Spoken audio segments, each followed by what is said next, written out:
बिस्मिल्लाहिर्रहमानिर्रहीम। अस्सलाम वालेकुम नाज़रीन, न्यूज़ वायर की इस नशिस्त में आपका खैर मकदम है और मैं हूँ आपकी मेज़बान गज़ाला निसार। नाज़रीन, इस वक्त मौजूद है ज़िला नाग के हल्के इंतखाब डूरू शहबाद इलाके में।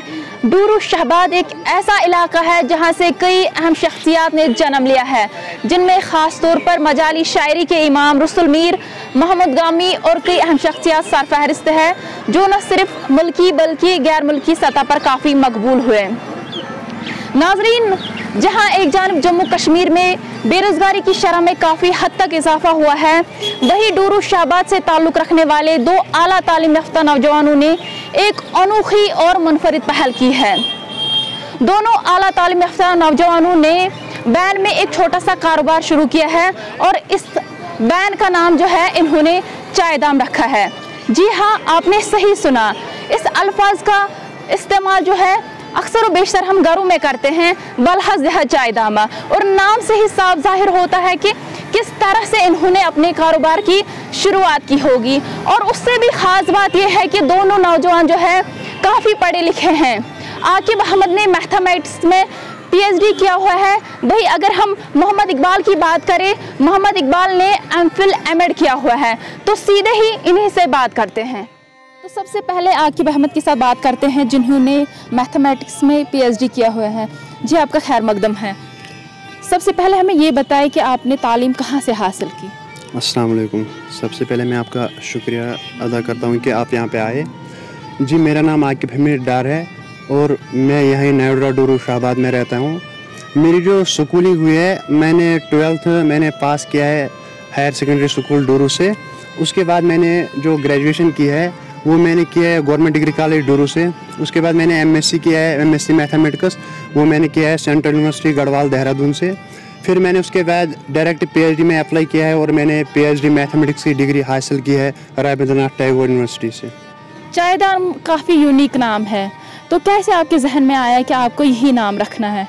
देखिए, कश्मीरी में हम first of all we are Kashmiri, तो हमने सोचा कि कश्मीरी में हम इसको चायदाम ही बोलते हैं। तो इसमें 2-3 मेरे रिलेटिव्स हैं जिनने इस नाम चुनने में मेरी हेल्प की, और फिर हमने बहुत सारे नाम रखे थे, लेकिन फिर लास्ट में यही नाम सेट हुआ चाय दाम, तो ये अच्छा रहा हमारे लिए। जब आपने कारोबार शुरू किया, हालांकि कोई भी कारोबार छोटा या बड़ा नहीं होता, तो घर वालों का कैसा सपोर्ट रहा? देखिए, सबसे पहली बात कि जब तक घर वाले सपोर्ट नहीं करेंगे तो तब तक इंसान कुछ भी नहीं कर सकता है, ना ही वो इंसान कामयाब हो सकता है। और माशाल्लाह मेरी फैमिली जो मैं समझता हूँ कि मैं खुशकिस्मत हूँ क्योंकि मेरी फैमिली हर हमेशा मुझे, चाहे एजुकेशन के बारे में बात करें हम, चाहे इस बिज़नेस यूनिट के बारे में हम बात करें, तो काफ़ी ज़्यादा सपोर्ट रहा उनका मेरा। जम्मू कश्मीर के कई पढ़े लिखे नौजवान ऐसे हैं जो डिप्रेशन के शिकार हुए हैं, तो उनके लिए आपका क्या पैगाम रहेगा? जो खासकर वैली की बात करें, जो वैली में यहाँ पे जितने भी हमारी यंग जनरेशन है और एजुकेटेड यूथ जो है, उनको मेरी तरफ से यही मैसेज रहेगी कि ये नहीं सोचना है कि हम एजुकेटेड है, हमने इतना पढ़ा है, हमारी क्वालिफिकेशन इतनी है। मैं उनके सामने एक एग्जांपल हूँ, मेरी तरफ देखिए कि मैं भी एक PhD स्कॉलर हूँ मैथमेटिक्स का, वो भी, और उनको मेरी तरफ देखना है। जैसे मैंने एक छोटा सा यूनिट स्टार्ट किया, इसमें मैंने थोड़ा सा ही अमाउंट खर्च किया, वो भी अपना अमाउंट। मेरा और एक साथी है यहाँ पे, मेरे दोस्त है, हम दोनों ने ये छोटा सा बिजनेस स्टार्ट किया। ऐसे ही बहुत सारे आइडियाज़ है, बहुत सारे मतलब छोटे छोटे बिजनेस है जिससे वो अपनी रोज़मर्रा की ज़िंदगी को आगे बढ़ा सके। जी, आकिब साहब, हमारे साथ बात करने के लिए आपका बहुत बहुत शुक्रिया। शुक्रिया। तो अब बात करते हैं मोहम्मद इकबाल के साथ, जिन्होंने एनवायरमेंटल साइंस में MPhil और M.Ed किया हुआ है। तो सीधे इन्हीं के साथ बात करते हैं। जी, आपका खैर मकदम है। सबसे पहले हमें बताइए अपनी पढ़ाई के बारे में थोड़ा सा। मैंने M.Ed और MPhil किया है।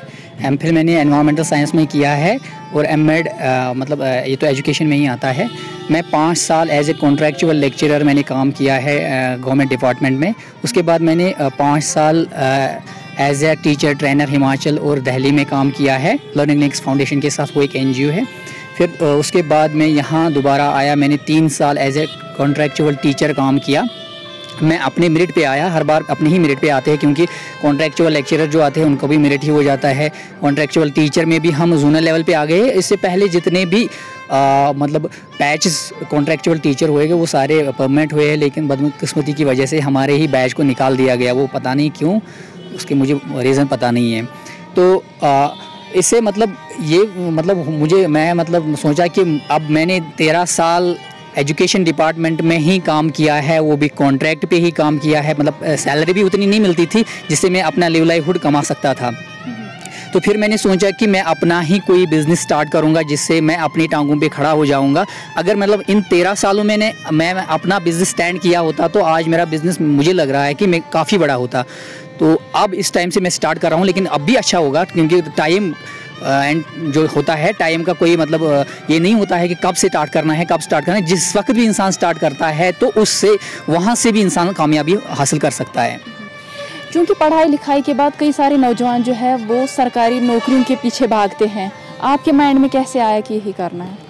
देखो, सरकारी नौकरी पाना बहुत ही मुश्किल है क्योंकि पोस्ट एक निकलता है, 1000 लोग इसके लिए कंपटीशन में बैठते हैं, यानी 1000 लोगों को कंपटीशन होता है, मिलना तो एक ही को है, एक ही को मिलेगा जो ना हो। 9,999 लोग हैं, उनको कहाँ से मिलेगा?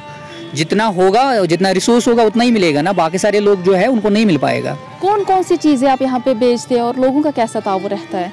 हम यहाँ पे चाइनीज़ का सारा मतलब चाय बेचते हैं, मोमोज़, पिज़्ज़ा, बर्गर, प्यारी प्यारी पिज़्ज़ा, ये है ब्रेड पकोड़ा और बहुत सारे जो भी है चाइनीज़ का जितने भी आइटम्स आते हैं, नूडल्स वगैरह, वो सारे हम बेचते हैं यहाँ पे। मुस्तकबिल में क्या कोशिश रहेंगी आपकी ताकि आपका ये कारोबार आसमान की बुलंदी को पहुँचे? हम इसको एक चेन की तरह, मतलब हमने इसको चायदाम वंडर टी चेन का नाम दिया हुआ है। हम इसको एक चेन की तरह से एक्सपेंड करेंगे।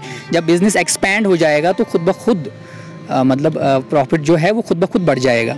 आपका पैगाम क्या रहेगा आखिर पे उन नौजवानों के लिए जो इस वक्त डिप्रेशन के शिकार है, जो इस वक्त ड्रग्स में मुलविस हो चुके हैं, या वैसे भी नौजवान हैं जो सरकारी नौकरियों के पीछे भागते हैं? आपका क्या पैगाम रहेगा उनके लिए?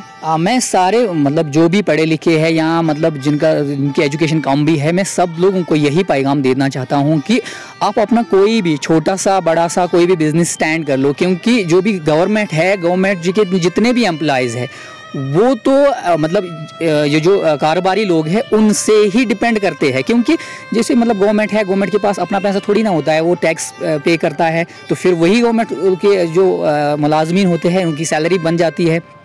तो इससे ये है ना कि जो कारोबार में होते हैं वो तो मतलब गवर्नमेंट को भी चलाते हैं। इसलिए मेरा पैगाम लोगों को ये है कि आप देने वालों में से बन जाओ, लेने वालों से मत बन जाओ, यानी जॉब सीकर मत बन जाओ, जॉब प्रोवाइडर्स हो जाओ, जॉब प्रोवाइडर्स बन जाओ। जी, हमारे साथ बात करने के लिए आपका बहुत बहुत शुक्रिया। Thank you ma'am. तो ये थे हमारे साथ मोहम्मद इकबाल और आकिब अहमद, जिन्होंने यहाँ पे ये छोटा सा कारोबार शुरू किया है। उन्होंने वाज़ेह पैगाम दिया है उन नौजवानों को जो पढ़ाई लिखाई के बाद सरकारी नौकरियों के पीछे भागते हैं। उन्हें पैगाम दिया है कि कोई भी काम छोटा या बड़ा नहीं होता है, अगर वो कोशिश करे तो वो कोई भी काम कर सकते हैं। एक तो खुद का रोज़गार वो हासिल कर सकते हैं और दूसरों को भी रोज़गार के वसाइल फराहम कर सकते हैं। Ghazala Nisar, news wire, Dooru, Anantnag.